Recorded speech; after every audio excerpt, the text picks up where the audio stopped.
We had a great time, and at the end of that luncheon, I knew that Rick Avery had a book.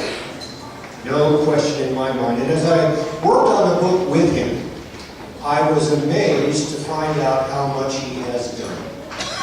And it started out with his school, and it went on to, I joined the military, and it went on to, I became a cop, I became a police officer, and then after that I met John Travolta, and I got into the movie business. And then after that I decided I was going to take up helicopter flying.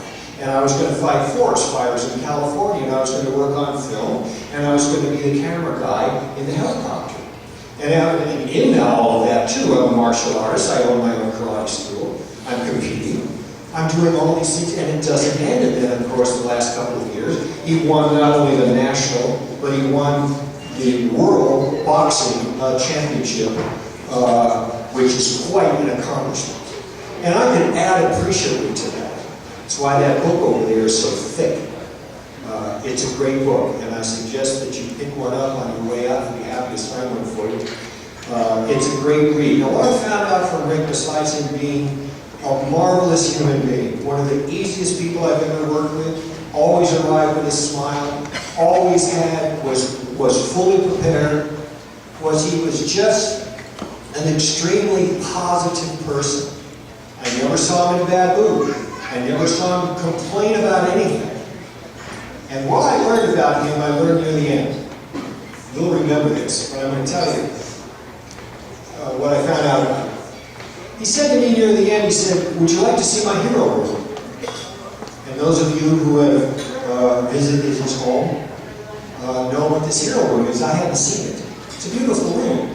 It's got neon, they look like neon lights to glass, plexiglass cases in a room that just goes round and round. And it's memorabilia. And I thought, he said, his hero room, who's the hero? Are these his heroes? What is a hero room? I've never met anybody with a hero room. And then I watched him. And he went in there like a little kid.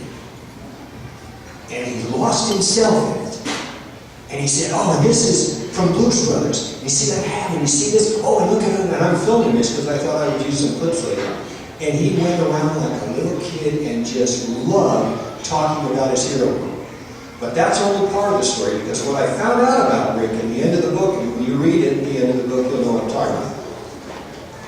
I thought that that hero room was his heroes, which it is. But it's more important than that. Rick, when he was in high school, lost a wrestling match, a bad wrestling match. Yeah, it changed your whole life, that wrestling match that you lost.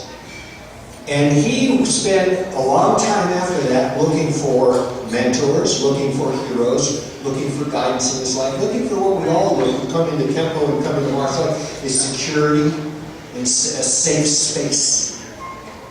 And he found it in Alan Gibbs for a while. He found it in your mother. He found it in other people. But eventually, what Rick did is he found it in himself. He did. He found it in himself. He became his own hero.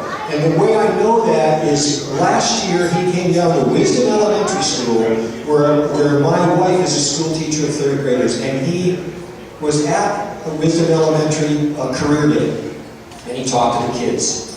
And I saw some video of Rick talking to these kids, and he said, "You can do anything in life if you believe it." And he's a man of positive affirmation and a positive attitude. And that's what has made him his own hero, and is why he's been able to accomplish everything that he has been able to do. He became his own man. And that is a tremendous story. That's what his hero room is about. He is the hero room. And I want to thank you, Rick, for sharing your life with me. And I greatly value your friendship. Thank you.